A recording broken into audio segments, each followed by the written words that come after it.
Hi, this is Mackenzie with Check the Vibes. We're speaking with Maika and Maritza Moulite. Yes, he said it. Yes. That was great. How are you guys doing today? Good. We're so excited to be here. Awesome. Actually, that was my first question for you guys. Like, how often do they mess up your last names? Like, as someone who has a difficult Haitian last name myself, how often do you have to correct people? It's the default. Yeah. I'm surprised if someone doesn't say Maritza or Maika or Maika. Yes. And Moulite or Moultrie. Yeah. Moulite. Yeah. Moulite. Yeah. That's how we made like a little memory hook. So Maika is like Eureka, but Maika. And then Maritza, I feel like Maritza's easy. Right. And then Moulite is moo like a cow, leet like delete, Moulite. So There you go. Look at that. That's innovative right there. So, you guys are here to talk about Dear Haiti, Love Alaine. Yes. It's a beautiful book, beautiful cover, and it's clearly a diaspora story. You know, Totally. as someone who has a lot of those experiences, I was completely related to it. Now, what I want to know is how many of those experiences that are plucked right out of your lives. Well, I mean, growing up, if you have a Haitian parent or a parent from another country, there's a good chance that if you do something wrong, they will threaten to send you back to wherever your family came from. 1000%. That's like a given. Yes. Yes. So that's one. Yeah, but I feel like Alaine's family is very different from ours because Alaine's family is very wealthy, ours is not. You know, they're like bougie Haitians. Yes. And Alaine doesn't really, like, she didn't go to church really growing up, but for us, we went like it was our job because those the 3 L's, l'école, l'église, la caille. Yeah. L'école is school, l'église is church, la caille is home, that's it. So that was very much our existence, and we wanted to have this story of Dear Haiti, Love Alaine, where Alaine is a Haitian American, but we're giving a different side to Haiti because so often that the narrative of Haiti is that it's the poorest country in the Western Hemisphere and that's it. But we were hoping that by having some of our own experiences and then experiences that are universal, that we'd be able to help change the story about what Haiti is. Beautiful. Now, you mentioned the dreaded "we're sending you back home." Oh yeah. Every Caribbean person relates to it. Like, did it happen to you guys often? Like, Oh. or maybe you were always well behaved. We were too scared. I think we were really great kids. Like, if you talk to our parents, they would, complain about us. But I feel like compared to our cousins and other people, they just were so scared for no reason. Yeah. I think that was fine. Yeah. Yeah. They never threatened to send us back because they were just so strict with us. Like, Right. in addition to it only being the 3 L's, they also didn't allow us to to watch TV during the weekdays. So all we could do was read. So we'd go to the library. So we were just like totally like nerds, scaredy cats. I remember one time during the FCAT, that was like the Florida Comprehensive Assessment Test, like that's the Florida test. And 2 of my friends were like, "Oh, we're juniors now. It doesn't matter this year because we're not getting tested for it. We could skip." So I start and I walk off the campus and I practically have a panic attack. I was like, I can't do it. So we ended up going back I ended up leaving them and they went off, but I went and spent the whole day in the guidance counselor's office because I just couldn't do it. So they never sent us back because we were too scared. My mom, it wasn't even a threat. I was like, this is what we're proactively doing. We're sending you back. Yeah. You're growing up in Haiti. So this book is written like as an epistolary story. Yes. Like, what made you decide to do that? Obviously, it's not something that's done very often. Like, what made you want to take that approach? Yeah. So I am a sucker for an epistolary novel. Some of them are really, let me start first. I'm a sucker for an epistolary novel. Some of my favorite books are that format, The Color Purple, Where'd You Go, Bernadette, and I love that book. And it was actually after I read Where'd You Go, Bernadette that I went to Maika and I convinced her to write our book in that format because Where'd You Go, Bernadette is also about a mother and a daughter getting to know each other. It's really funny. They go off on this crazy adventure and the main character is learning about a mother she never really knew. And in our book, those same type of themes come up, and it was just fun to do. We have like social media posts, like we talk about Somebody else write it out. we talk about Black Twitter. There's a diary entry. There are lots of diary entries, journal entries, newspaper clippings, lots of different things to move the story along. And I just wanted us to write our version of a mother-daughter story, like featuring a black woman and a black girl, and it touches on very heavy topics, but it's still just as funny and light, just to show that, like, as black people, we also have all of these different dimensions to our existence. Right. Yeah, Totally. Yeah. I can't. He said a good job, girl. Keep doing it. Okay, so obviously the story is written from Alaine's perspective, but there's a lot of things to learn about just Haitian culture in general and the Haitian family structure. What do you want, like, parents to learn, like, if they should pick up this book, like maybe young adults that just recently become parents, or generational parents? Yeah. Like, what would you like them to learn from reading the story? Yeah, I think for Alaine, she definitely struggles because this whole premise of Dear Haiti, Love Alaine is it's 17-year-old Alaine Beauparlant. She gets sent to Haiti after a prank goes terribly wrong, and she finds out that there's a family curse, and she sets out on trying to break that curse. And she's also trying to reestablish a relationship with her mother, who she's never really had one with, and she goes throughout the whole book learning about herself and her history.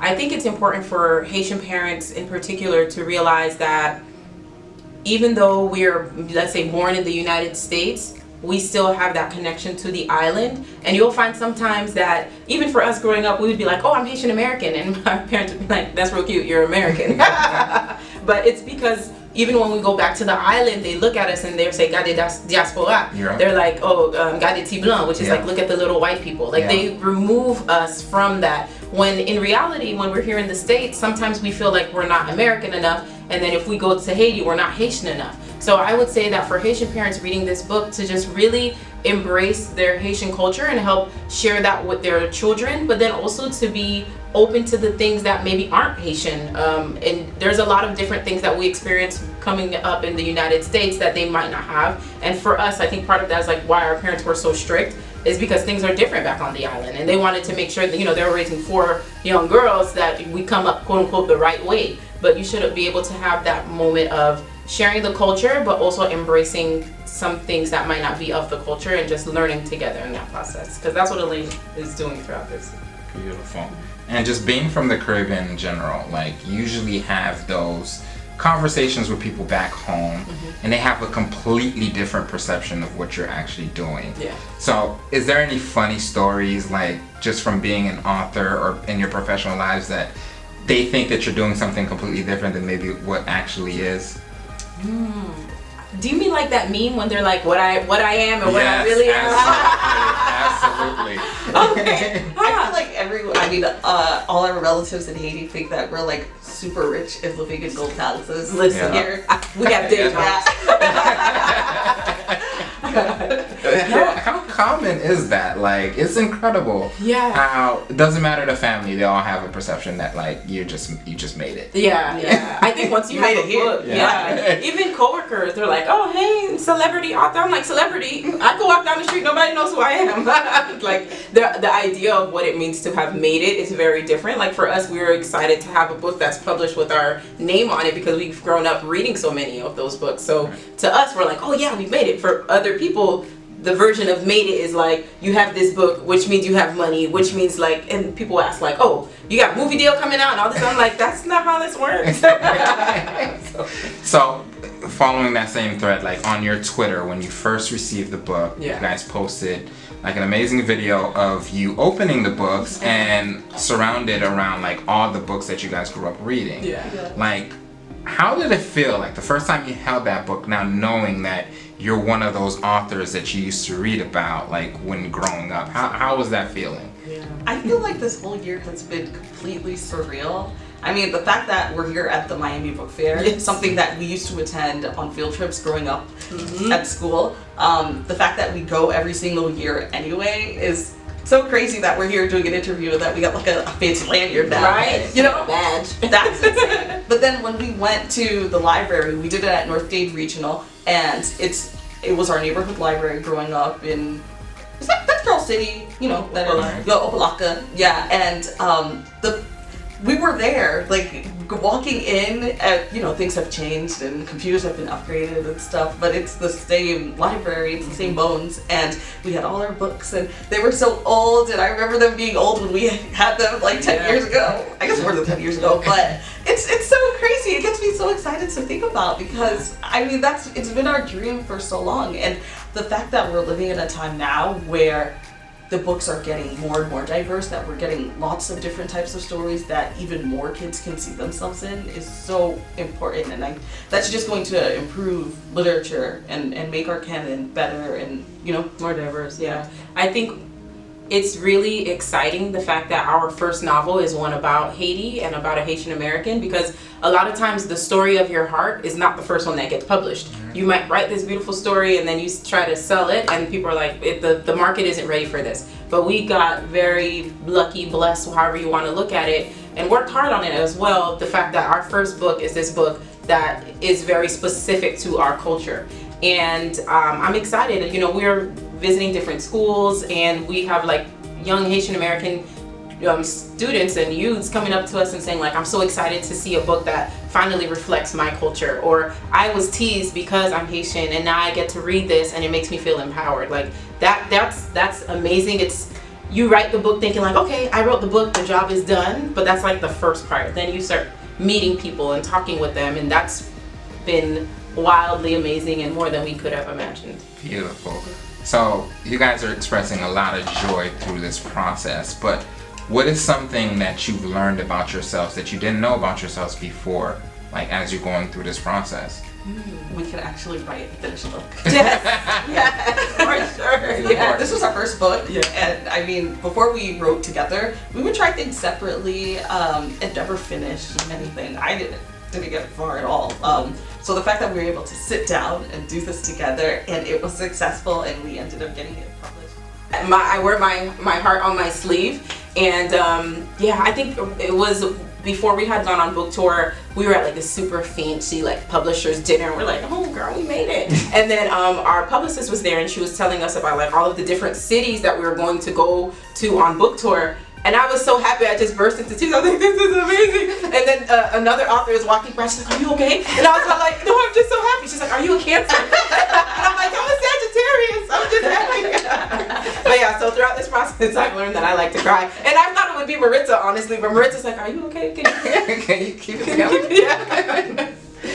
So obviously the book is a love story to Haiti, and how often do you guys get to go back and, you know, just visit the family, take in the culture? Is that something that you get to do often, or maybe, you know, every so often? Like, how often do you get to visit?